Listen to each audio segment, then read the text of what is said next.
Captain John Miller stood on the bridge of the U.S. Defiance, his eyes fixed on the main screen. The stars looked the same as always, but he knew something was different today. The sensors had picked up objects moving at impossible speeds toward the solar system. "What's the status of the unknown vessels?"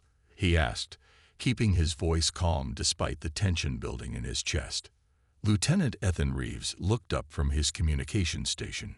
"Sir, they're still approaching. 7 ships, each about twice the size of ours. They're not answering our hails." The bridge fell silent. Humanity had been venturing into space for decades, building colonies on Mars and the Moon, but they had never encountered intelligent alien life. Until now. "Keep trying," Miller ordered, "and alert Admiral Blake immediately." 3 hours later, the alien ships had reached the orbit of Pluto. They maintained their formation, a perfect V-shape that could only be artificial. Then, without warning, every screen on the Defiance flickered and changed. A face appeared. At least, Miller thought it was a face. It had scales instead of skin, vertical pupils and yellow eyes, and no visible nose. The alien opened its mouth, revealing rows of sharp teeth. "Humans of Earth," it said in perfect English, clearly using some kind of translation technology. "I am Supreme Commander Zexval of the Zarelian Empire.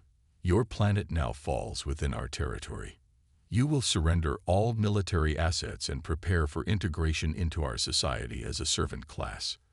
You have 72 Earth hours to comply." Miller's hand tightened on the arm of his chair. "This is Captain John Miller of the Earth Defense Fleet. We are a sovereign species.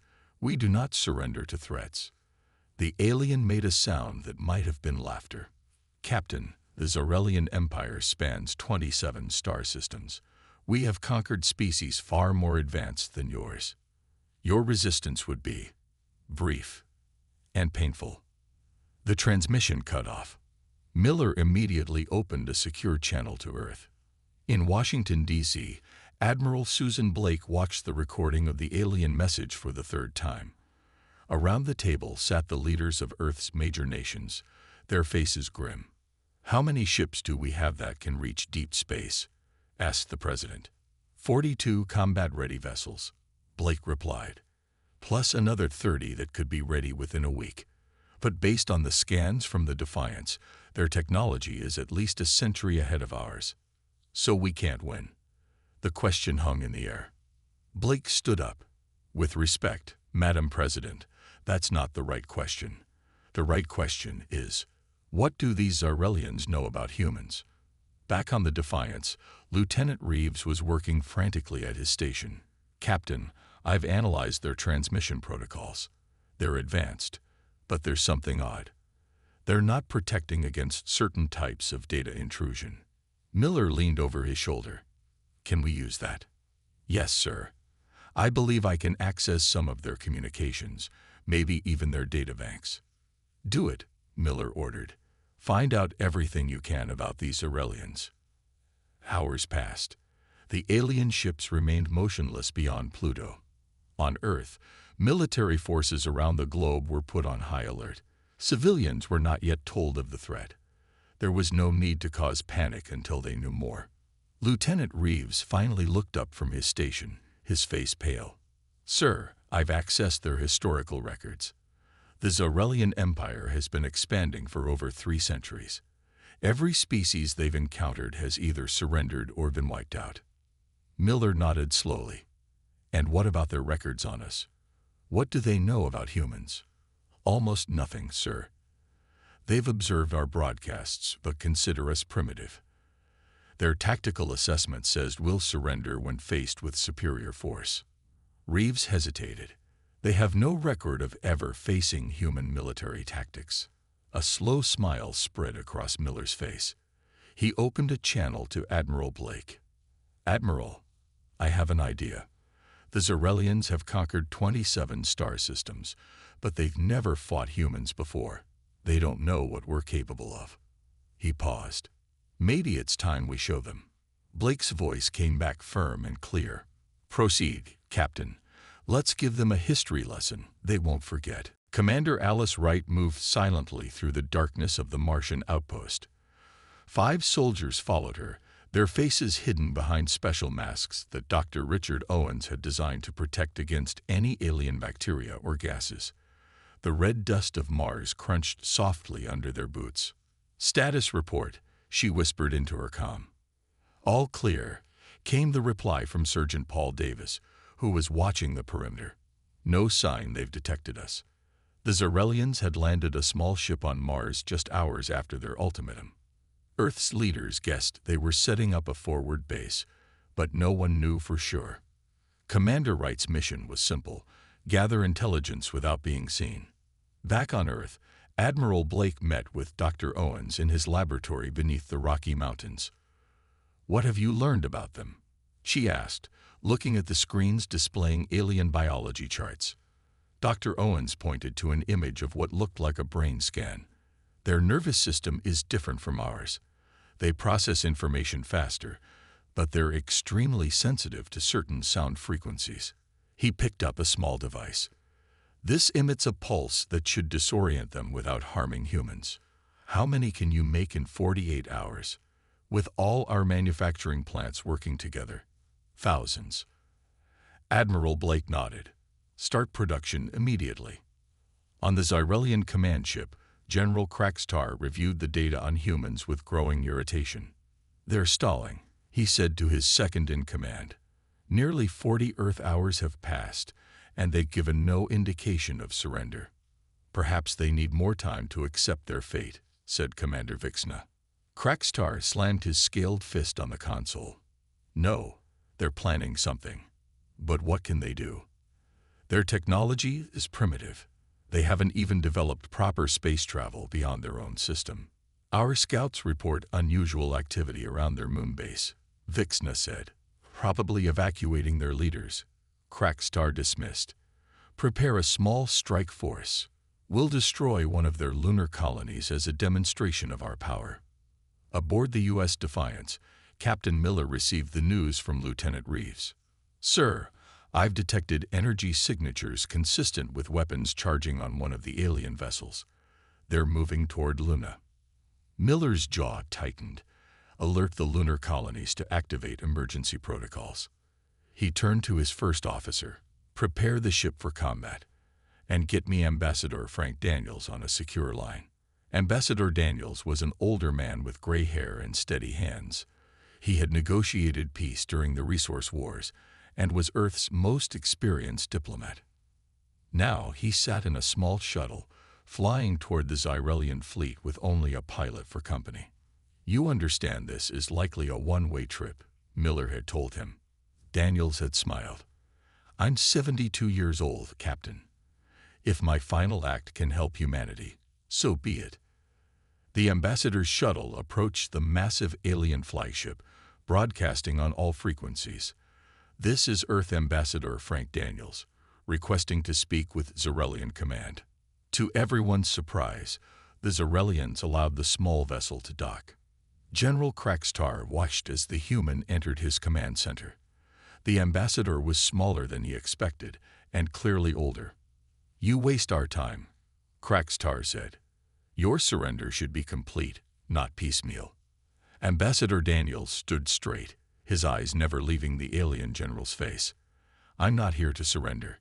I'm here to give you a warning." Laughter rippled through the Zarelian command crew. "You warn us." Kraxtar's voice dripped with amusement. "Your species can barely leave its own planet." "We've studied your records," Daniels continued calmly. "You've conquered many worlds, but you've never encountered humans before. That's why I'm here." "As a courtesy." "A courtesy," Kraxtar repeated. "Yes, we're giving you one chance to leave. Humans don't start wars." The old man's eyes hardened. "We finish them." Kraxtar's amusement turned to rage. "You dare threaten the Zyrelian Empire? Your pathetic species will be an example to all who defy us." Ambassador Daniels simply nodded, as if he had expected this response. "Then you've made your choice. Remember, we tried to warn you." He turned to leave, then paused. "One word of advice, General." "What?" Kraxtar snarled. Run. The lunar colony exploded in a flash of light. 153 men, women, and children died in what the Xerelians called a minor disciplinary strike. The message was clear: surrender or face extinction. Captain Miller watched the footage in silence, his face like stone. When he finally spoke, his voice was cold. "Lieutenant Reeves, send the signal. It's time for Protocol Thermopylae." Admiral Blake stood before the United Nations Security Council on Earth. The room was filled with the most powerful leaders in the world, all united by fear and anger. "The Xerelians have shown their true intentions," he said. "They destroy our lunar colony despite our attempts at peaceful communication. They expect us to break, to surrender." She paused, looking at each face in turn. "But they've made a critical mistake." "What mistake?" asked the Chinese representative. "For centuries, we've fought amongst ourselves. We've perfected the art of war against the most dangerous enemy imaginable, other humans." Blake's eyes hardened. "Now we will show the Xerelians what that means." In orbit around Jupiter, hidden within the gaseous storms of the great planet, Lieutenant Lissa Garner led a squadron of 12 stealth fighters. These ships were painted black and designed to absorb radar. They had been built in secret after the first mysterious signals were detected from deep space 5 years ago. "Stay in formation," she ordered her pilots. "Remember your training. We are invisible until we strike." The squadron moved slowly toward the Xerelian fleet. Their mission was simple: gather detailed scans of the alien ships to find any weaknesses.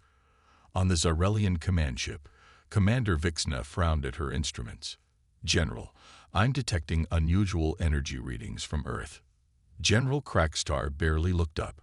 "Probably their primitive defense systems activating. Nothing to worry about." "Sir, with respect, these readings don't match any known human technology in our database." "Commander, we've conquered species far more advanced than these mammals. Their weapons can't harm our shields." Crackstar turned to his weapons officer. "Prepare another strike. This time, target their main lunar base. Let's see if that affects their decision to surrender." Little did the general know that deep beneath the surface of the moon, engineers had been working day and night. They had built a network of tunnels and chambers that housed Earth's most advanced weapons and ships. As the Xerelian vessel approached, sensors detected it. Major Ben Collins watched the enemy ship on his screen. "They're coming back for more. Right on schedule." He turned to his team. "Activate the defensive grid." Hidden launchers emerged from the lunar surface. Before the Xerelian ship could fire, 30 missiles shot upward.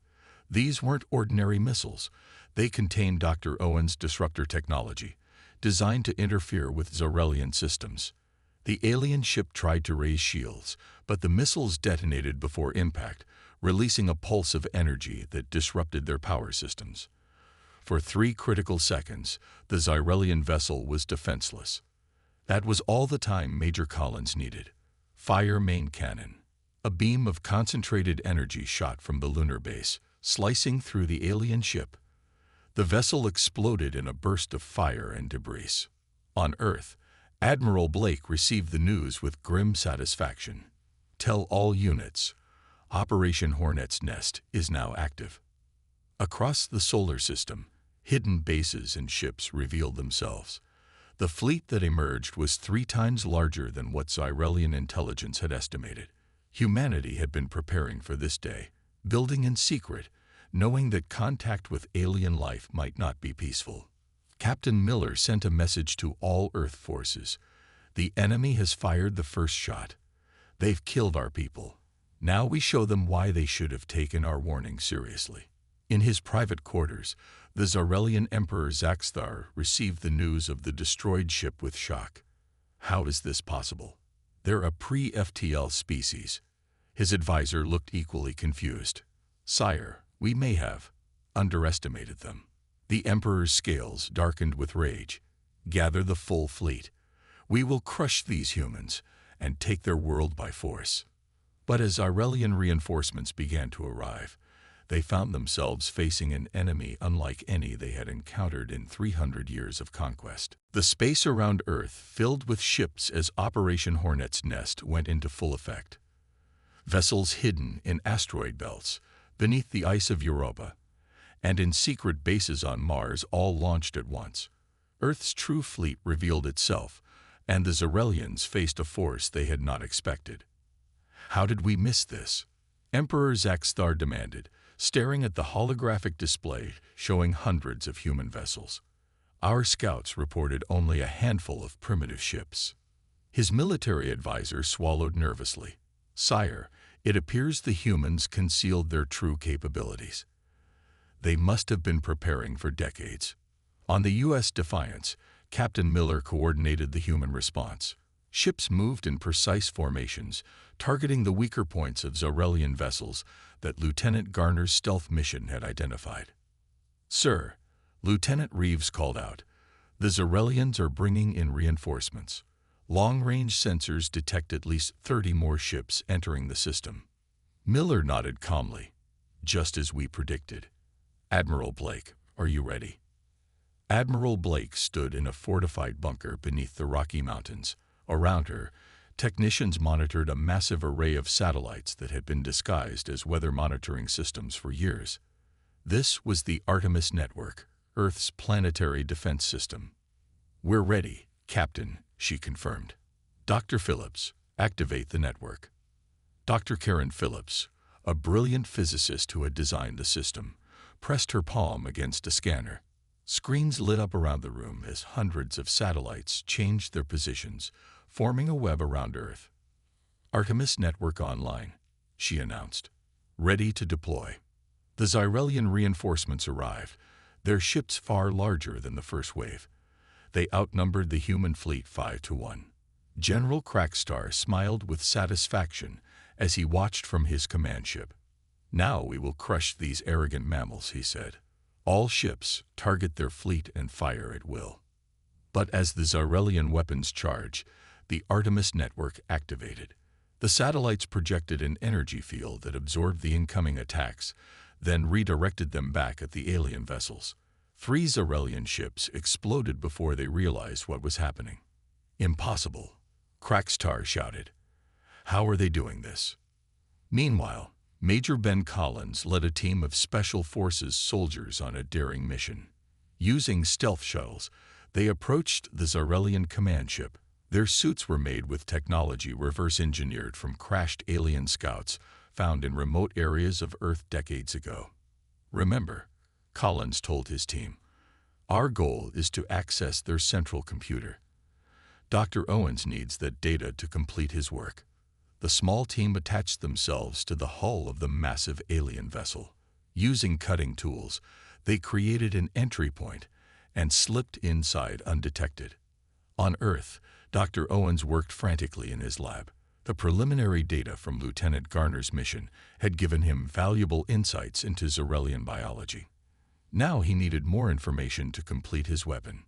"Their neural patterns are complex," he explained to a group of scientists. "But they have a weakness. Their brains cannot filter certain types of sensory input the way human brains can." As the battle raged in space, Captain Miller broadcast a message across all frequencies, knowing the Zarelians would hear it. "This is Captain John Miller of Earth Defense Fleet. You should have researched our history before you attacked us. Humans have faced extinction-level threats before. From nature, from each other. This isn't our first do-or-die moment." The human fleet executed maneuvers that confused the Zarelian targeting systems. Ships moved in patterns that seemed chaotic, but were actually carefully coordinated. Every human captain knew their role in the larger strategy. Lieutenant Reeves discovered something critical while analyzing Zarelian communications. "Captain, they're using a centralized quantum communication network. All their ships depend on it for coordination. Can we disrupt it?" Miller asked. "Yes, sir.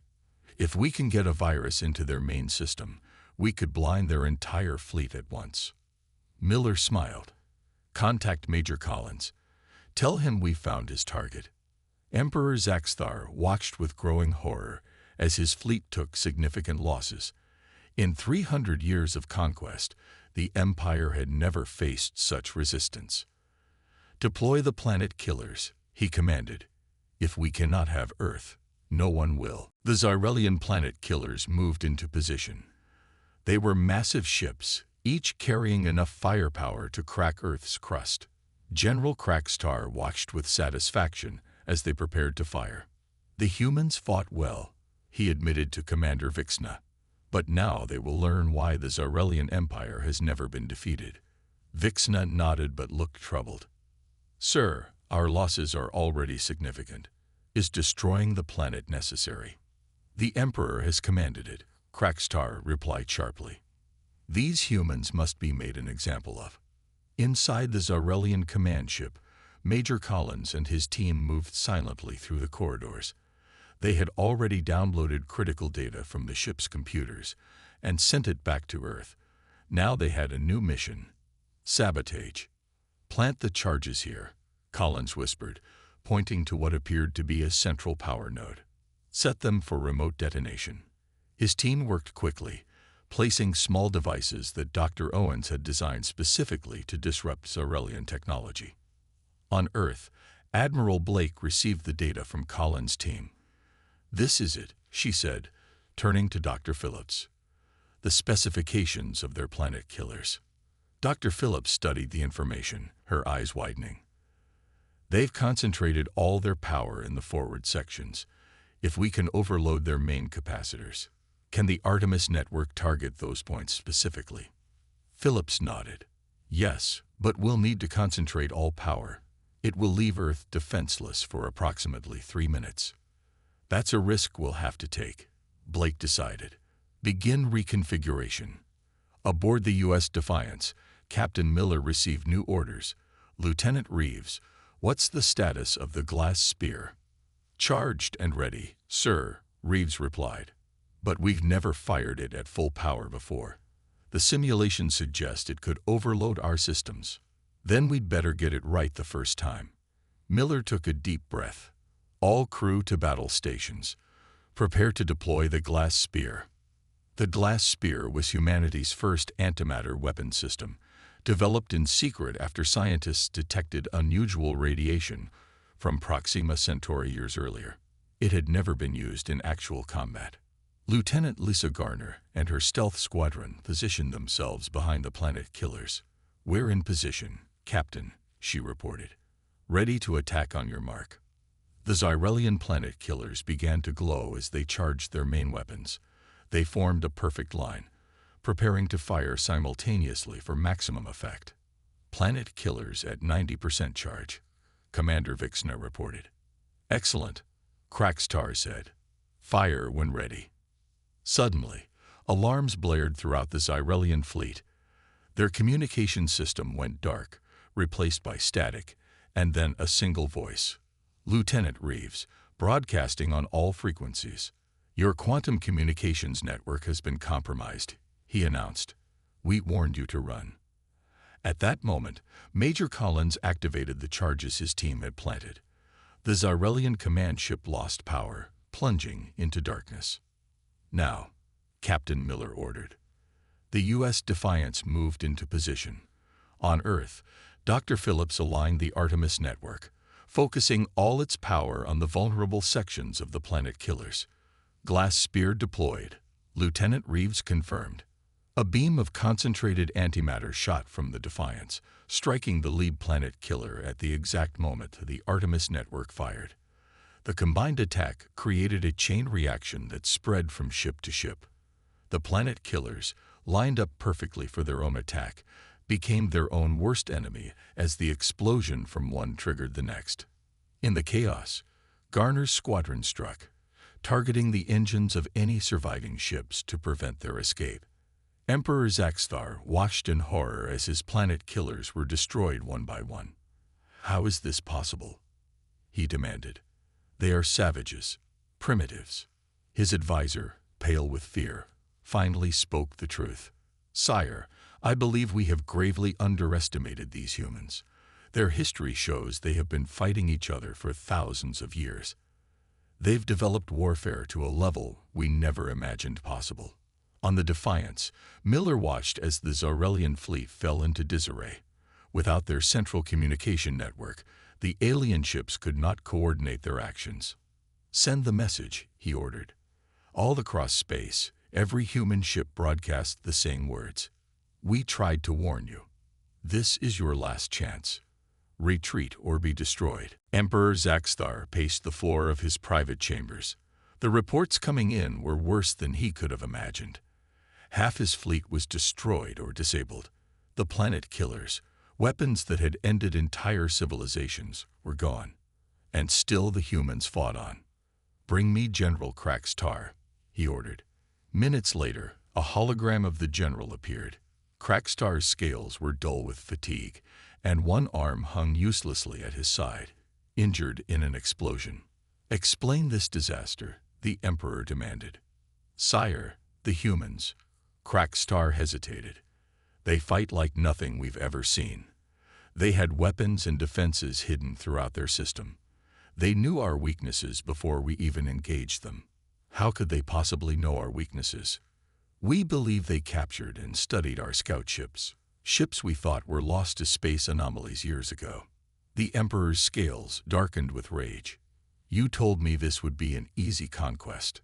"The intelligence we had was wrong," Crackstar admitted. "We found records in their communications. They've been preparing for this moment for decades. Every war they fought against each other taught them new ways to kill. Every peace they made taught them new ways to unite." On the U.S. Defiance, Captain Miller received a transmission from Major Collins. "Mission accomplished, sir," Collins reported. "We've secured their central database. You won't believe what we found." "Tell me," Miller said. "Complete star maps of Zarelian territory, force deployments, weaknesses in their planetary defenses, and something else, records of slave species who might help us if given the chance." Miller nodded. "Send everything to Admiral Blake immediately." In her command center beneath the Rocky Mountains, Admiral Blake reviewed the intelligence with growing excitement. "This changes everything," she told Dr. Phillips. "We can take the fight to them now." "Is that wise?" Dr. Phillips asked. "We've only just driven them from our system. If we don't, they'll return with an even larger force." Blake's face hardened. "Now we have the advantage of surprise. They still think we're just defending Earth." She turned to her communications officer. "Contact our sleeper agents in the nearby systems. It's time to activate them." Throughout 3 star systems that the Zarelians had conquered years ago, humans who had been sent as advanced scouts received the coded message. They began to sabotage Zarelian bases and free enslaved alien species who had suffered under the Empire's rule.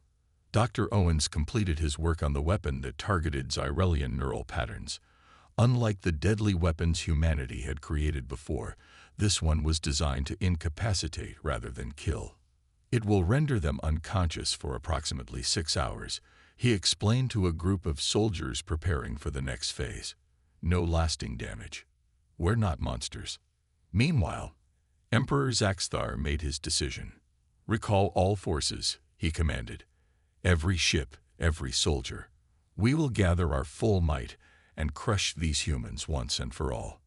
Admiral Blake intercepted the transmission. "Just as we expected," she told Captain Miller. "They're concentrating their forces for one massive attack."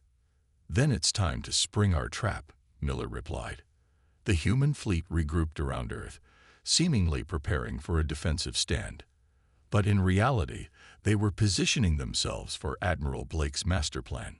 Lieutenant Garner led a special mission to place beacons at strategic points throughout the solar system. These devices would create a gravitational lens when activated, bending space in ways the Zarelians would not expect. The Zarelian armada arrived, nearly 1,000 ships strong. It was the largest force the Empire had ever assembled. "Surrender now, humans," Emperor Zaxthar broadcast, "or we will destroy not just your planet, but every trace of your species throughout the galaxy." Captain Miller waited until the enemy fleet was perfectly positioned. Then he sent one final message. "We tried to warn you. Humans don't just fight wars. We revolutionize them. He gave the order. Activate the Artemis network. Full power. The satellites around Earth glowed with energy.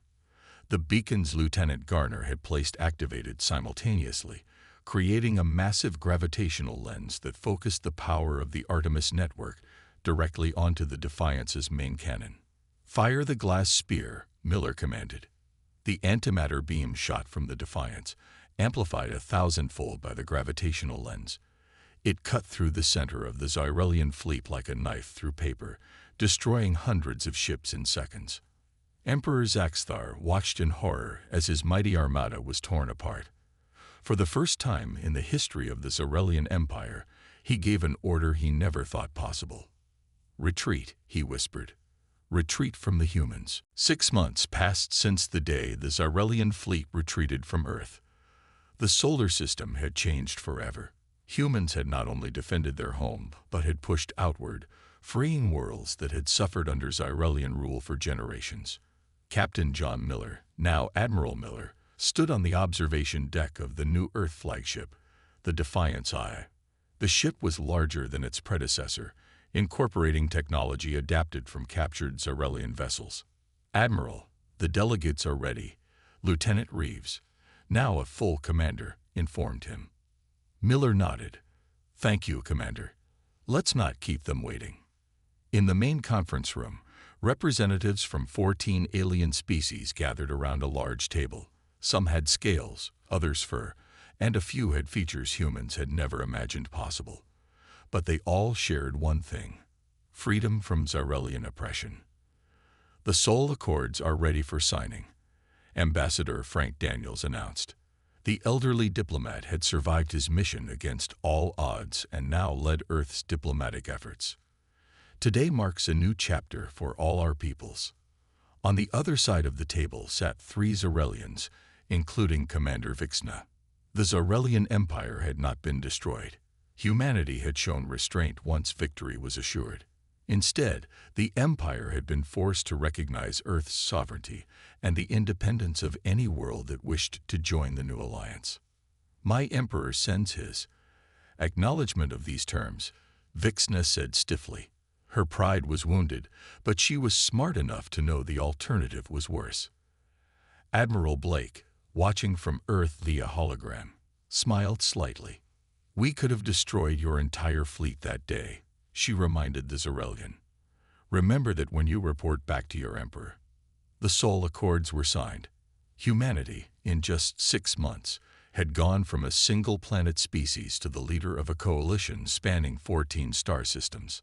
On Luna, where the first attack had claimed 153 lives, a memorial was built. Etched in stone were the names of those lost and the words that had become the motto of the Earth Defense Fleet: "So that no species need learn what we had to teach the Xyrelians."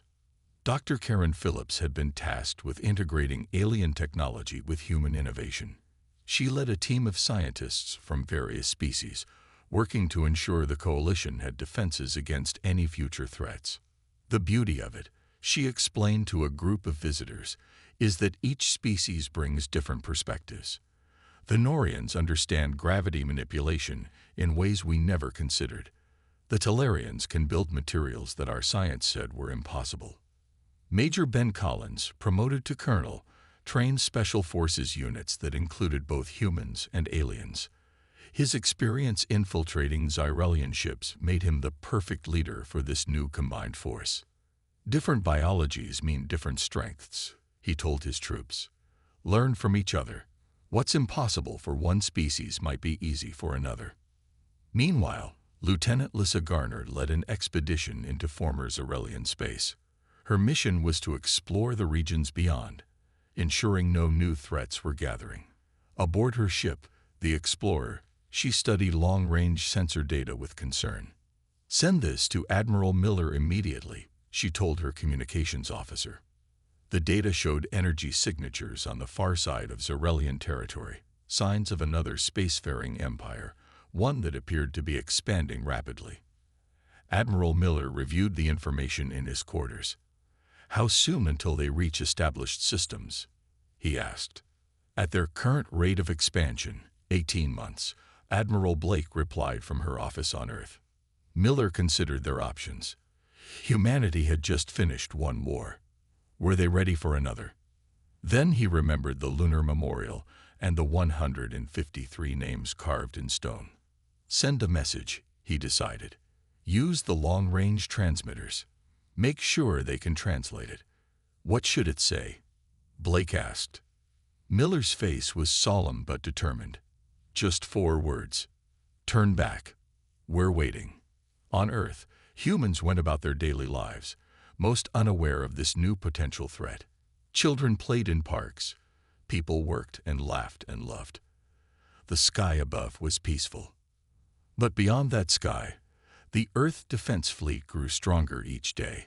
Ships patrolled the boundaries of human and allied space. Scientists developed new technologies. Special forces trained for missions in distant stars. Because humanity had learned a crucial lesson. The galaxy was not always a friendly place, and sometimes the best way to maintain peace was to make sure everyone understood one simple message. If you threaten us, run.